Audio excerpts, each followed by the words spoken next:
আজকের ভিডিওতে আমি আপনাদের সাথে শেয়ার করব কিভাবে নিজেদের নামে একটা লেক ভিউ ভিলা নিয়ে নিলাম এবং কাঁকড়া বিচে গিয়ে কিভাবে এই লাল লাল কাঁকড়াগুলো ধরলাম, এই ভয়ঙ্কর জেলিফিশ ধরে কি ক্ষতি হলো, আর কক্সবাজারের লার্জেস্ট লং সুইমিং পুলে সুইমিং করার এক্সপিরিয়েন্স। পাশাপাশি থাকছে কোথায় এই রাবড়ি জিলাপিটা খেয়েছি, আর এবারে কক্সবাজারে একটা নতুন আইটেম ট্রাই করেছি যেটা হচ্ছে কোকোনাট আইসক্রিম। সেটা কোথায় ট্রাই করেছি সব কিছু নিয়ে থাকবে আজকের এই ভিডিও। আসসালামু আলাইকুম, আমি মিম। আমার পেজ মিম স্টাইলসে আপনাদের সবাইকে স্বাগতম জানাচ্ছি আমার নতুন আরেকটি ভিডিওতে। আশা করছি সবাই ভালো আছেন। কোথাও গেলে এটা আমাদের সবসময়ের অভ্যাস, আমরা খুব সকাল সকাল ঘুম থেকে উঠি, আর ঘুম থেকে উঠে এবার আমরা মামে একদম ম্যাচিং ড্রেস পরে নিয়েছিলাম। এই ড্রেসটা আমি কাস্টমাইজ করে বানিয়ে নিয়েছি। রেডি হয়ে রুম থেকে বের হয়ে এরকম একটা ভিউ দেখে আমার কাছে খুব ভালো লেগেছে এবং রুমটা লক করে চলে যাচ্ছি ব্রেকফাস্ট করতে। সব জায়গারই সেম প্রসেসিং, সকাল সকাল একটা টাইম লিমিট থাকে ব্রেকফাস্টের।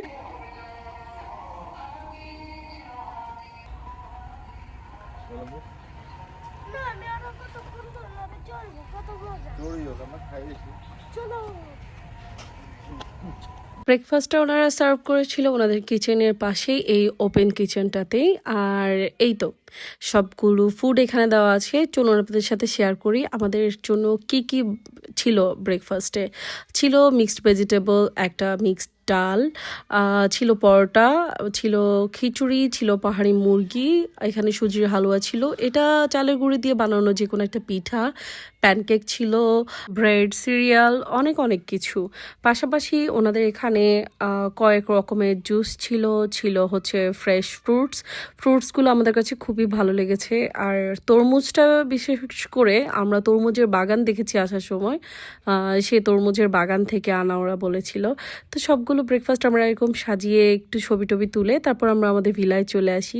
নিজের নামের ভিলা, যে কোনো জায়গায় গেলে আমাদের নামের যদি কোনো কিছু হয় তখন ভীষণ ভালো লাগে। আর রুম থেকে বের হয়ে রুমের পিছন সাইডে এই এই যে ছোট ঘর টাইপের আর কি, এটা এখানে হচ্ছে ওনাদের এখানে যারা গেস্ট ওরা যদি ক্যান্ডেল লাইট ডিনার করতে চায় সেটার জন্য এখানে অপশন আছে। আমরা রাতে আসার সময় দেখেছিলাম যে ওনাদের এখানে ক্যান্ডেল লাইট ডিনার হচ্ছে, এই আর কি। তারপর আমরা রেডি তো হয়ে গেছি আগে, এখন একটু রিসেপশনে এসে আমাদের রুমটা চেঞ্জ করতে হবে, বড় একটা রুম নিব, সেটার জন্য কথা বলে গাড়িতে উঠে যাই। আমরা যাচ্ছি কাঁকড়া বিচে। কাঁকড়া বিচে এর আগে কখনোই আমার যাওয়া হয়নি, ফর দ্য ফার্স্ট টাইম আমি কাঁকড়া বিচে যাচ্ছি রেজু খাল হয়ে। আর রেজু খালের দিকে আরেকটা ব্রিজ হচ্ছে একদম মারমেডের পিছন হয়ে, যেটা আপনাদের সাথে শেয়ার করলাম। অনেক দিন পর কক্সবাজার এসেছি, অনেক পরিবর্তন আসলে। যেখানে জায়গাটা পুরোপুরি খালি দেখেছি সেখানেও এখন খুব সুন্দর রিসোর্ট হয়েছে এরকম দেখছি। দ্য ওয়েব, অ্যাঙ্কর রিসোর্ট, তারপর হচ্ছে অনেকগুলো তো আগেই ছিল কিন্তু এগুলো পুরোপুরি নতুন আমি এবার গিয়ে দেখেছি। আর এই দোতলা বাসগুলো হচ্ছে আপনার ট্যুরিস্টদের জন্য, সেটাও খুব ভালো লেগেছে। খুব ইচ্ছা করে আসলে এরকম দোতলা বাসে উঠে ঘুরে ফিরে বেড়াই, কিন্তু যেহেতু এবার আমরা একা গিয়েছি তাই আমাদের গাড়ি আমাদের জন্য যথেষ্ট ছিল। আর হচ্ছে এই ব্রিজটাতে এবার ওঠার এত ইচ্ছা ছিল কিন্তু ব্রিজে হচ্ছে টিকিট নিয়েও ঢুকতে হয় আর প্রচুর ভিড় হয়ে গিয়েছিল আসলে, এজন্যই আর ঢুকা যায়নি।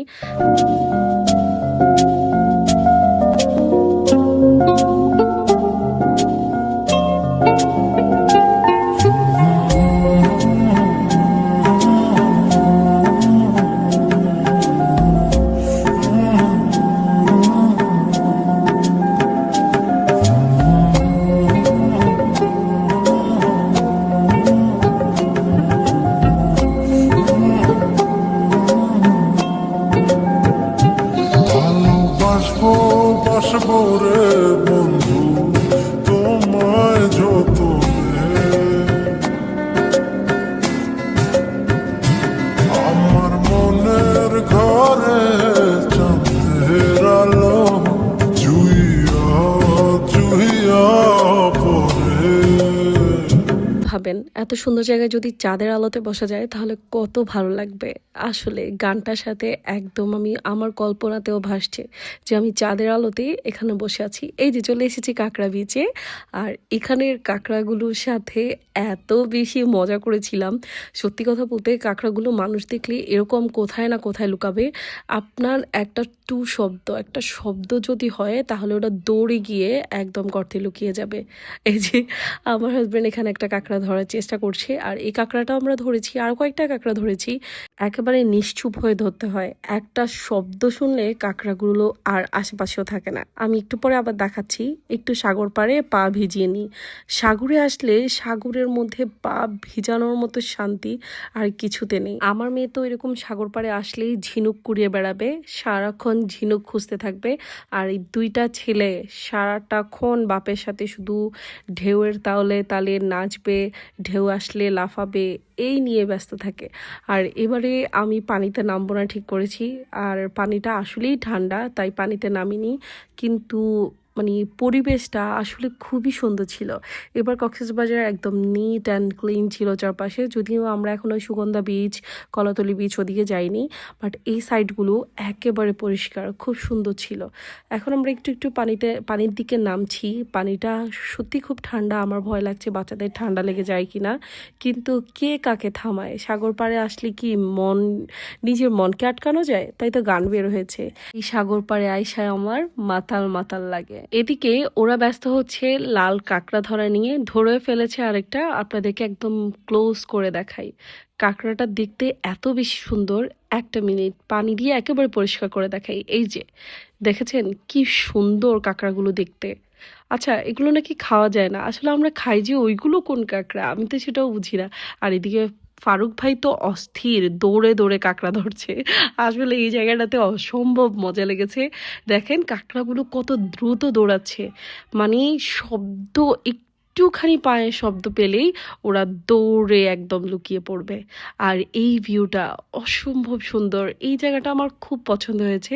আমি ইনশাল্লাহ যখন এরপর বারো যাবো এই কাঁকড়া বিচে যাব, একদম নিস্তব্ধ, খুব সুন্দর একটি জায়গা। এদিকে এই জেলিফিশটা দেখে বাচ্চারা তো খুব এক্সাইটেড, জেলিফিশ করে। কিন্তু ওখানকার স্থানীয় একজন এসে আমাদেরকে বললো জেলিফিশটা ধরলে নাকি গা চুলকাবে, এগুলো নাকি বিষাক্ত হয়ে থাকে, এগুলো মরে যাওয়ার পরও এগুলো বিষাক্ত হয়ে থাকে। জেলিফিশ সম্পর্কে আমার অত বেশি ধারণা ছিল না, বাট আসলে যখন আমরা হোটেলে ফিরে যাই তখন নিশি যে ধরেছিল ওর হাতগুলো একটু চুলকাচ্ছিল, এই আর কি।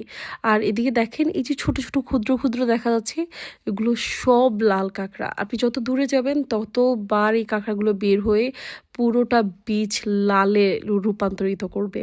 এরপর আপনি যখন সামনে এগিয়ে আসবেন তখন তারা আবার গর্তে লুকিয়ে যাবে। তারা বসেছে বালু মাটি দিয়ে পিরামিড বানানোর জন্য, তাই আমিও বসে পড়েছি। একদমই ভালো লাগছিল না দাঁড়িয়ে দাঁড়িয়ে ওদের এগুলো দেখতে, কিন্তু হাতে ব্যাগ ফোন এসব থাকায় আমি একদমই নামতেও পারছি না। তো যাই হোক, এক একজন এক এক রকম পিরামিড বানাচ্ছে, আর এক একজনের সাথে ঝগড়া লাগছে।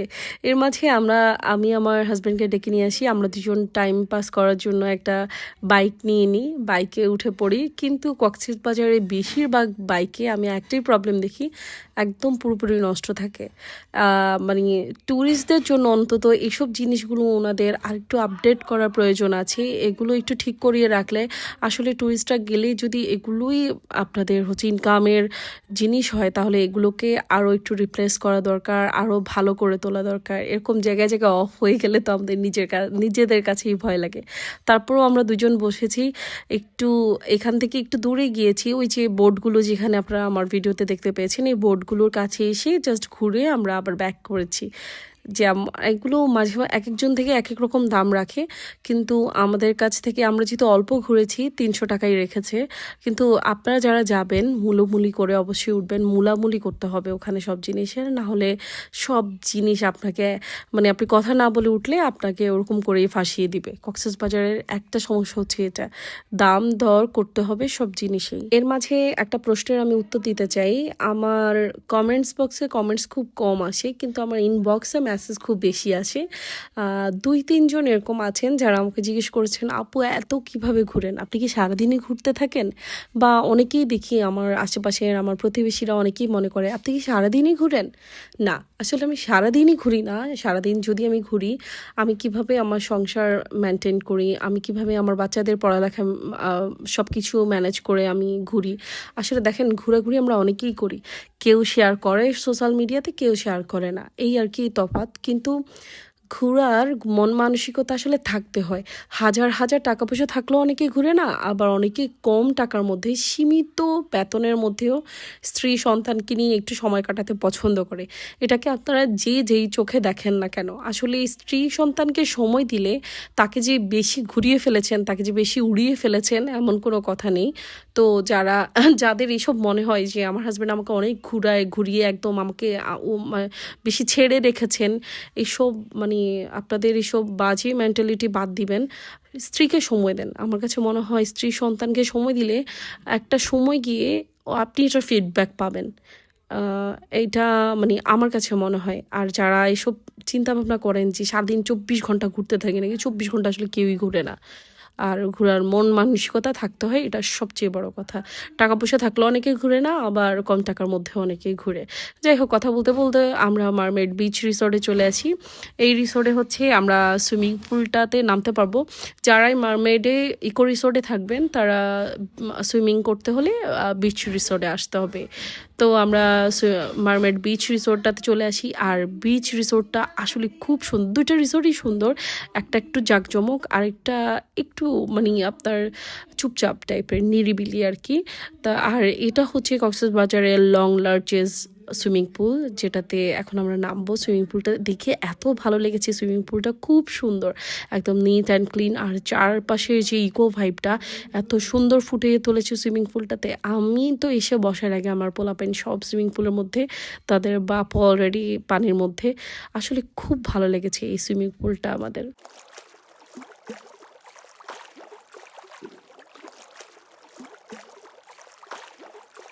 চিন্তা করলাম সুইমিং পুলের পাশে বসে একটু কিছু খাওয়া যাক, তাই ফ্রেঞ্চ ফ্রাই আর চিকেন নাগেটস অর্ডার করেছি।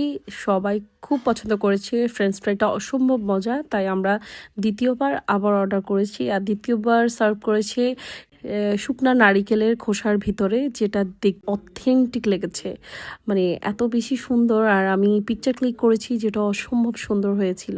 সুইমিং পুলটা চারপাশে ঘুরে দেখেছি, আম গাছ দিয়ে ভরা, সত্যি সুইমিং পুলটা অসম্ভব সুন্দর। তারপর আমরা সবাই চেঞ্জ করে বের হয়ে গেছি। আর এখানে এটা নাকি ভূতের বাড়ি, যেখানে বাচ্চারা ঢুকে ঘুরে এসেছে, নেক্সট টাইম আমরা দেখব। আসলে এটা একটা টার্টেলটার ভিতরেই, কিন্তু আমার বাচ্চাদেরকে বলেছিল এটা ভূতের বাড়ি, তাই ওরা দেখতে গিয়েছে। মারমেড বিচ রিসোর্টটা আমরা এখন ঘুরে ঘুরে দেখব। এই রিসোর্টটা এত বেশি সুন্দর আর এত বেশি অ্যাস্থেটিক, আপনি যেখানেই সেখানে বসে পিকচার তুললে মনে হবে আপনি বাংলাদেশে না, আপনি থাইল্যান্ড কিংবা ইন্দোনেশিয়াতে আছেন, এরকম একটা ভাইব। আমি এরকম রিসোর্টগুলো থাইল্যান্ডে দেখেছিলাম। থাইল্যান্ড বলেন, তারপর হচ্ছে মালদ্বীপের কিছুটা ভাইব আসে। তো খুব সুন্দর লেগেছে, আপনারা দেখলেই বুঝতে পারবেন। হচ্ছে ওনাদের রেস্টুরেন্টটাতে খাবার খাওয়ার খুব ইচ্ছা ছিল, কিন্তু আবার পালঙ্কিতে যাওয়ারও ইচ্ছা করছে, তাই পালঙ্কিতেই বসবো। এখানে একটু হেঁটে হেঁটে দেখছি, রেস্টুরেন্ট সাইডটাও খুবই সুন্দর। আর রেস্টুরেন্টের পাশেই ওনারা ফ্রিতে আইসক্রিম খাওয়াচ্ছে সবাইকে, ইভেন একটা না ফ্রিতে। আমরা তো কেউ কেউ 2-3টাও খেয়েছি, মানে আমার বাচ্চারা, আমার হাজব্যান্ডও 3টা খেয়েছে, বাট আমি একটা আইসক্রিমই খেয়েছি। এটা ওনাদের কোনো কিছুর সাথে ফ্রি ছিল কিনা আমি জানি না, বাট ওনারা বলেছিল এটা ফ্রি, তাই আমরা সবাই মিলে আইসক্রিম খেয়েছি। ম্যাঙ্গো আইসক্রিমটা আমার সবসময়ই পছন্দ, বাট এখানের ম্যাঙ্গো আইসক্রিমটা একটু সাইজে ছোট ছিল, তো আমরা দুজন একটু মজা করছিলাম। আর এই তো অন্যান্য সাইড একটু ঘুরে ফিরে তারপর আমরা মারমেড থেকে বের হয়ে যাই।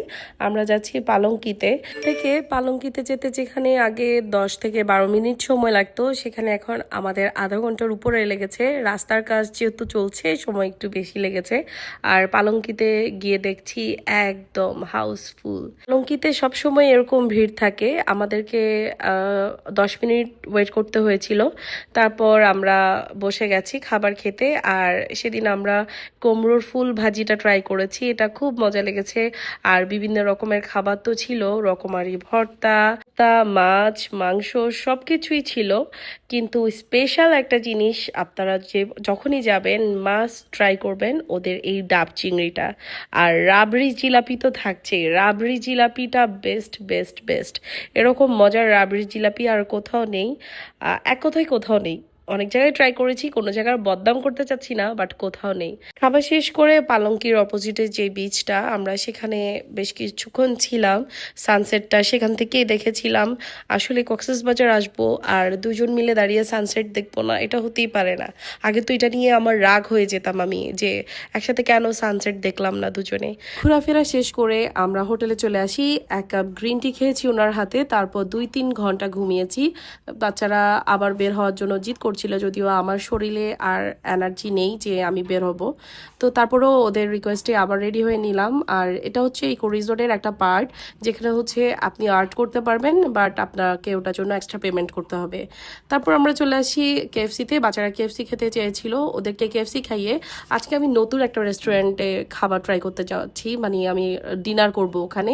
সেটা হচ্ছে আলগুনি। আলগুনিতে কে কে খেয়েছেন অবশ্যই কমেন্টস করে জানাবেন। আলগুনির সবচাইতে ফেমাস একটা ফুড হচ্ছে এই কোকোনাট আইসক্রিম।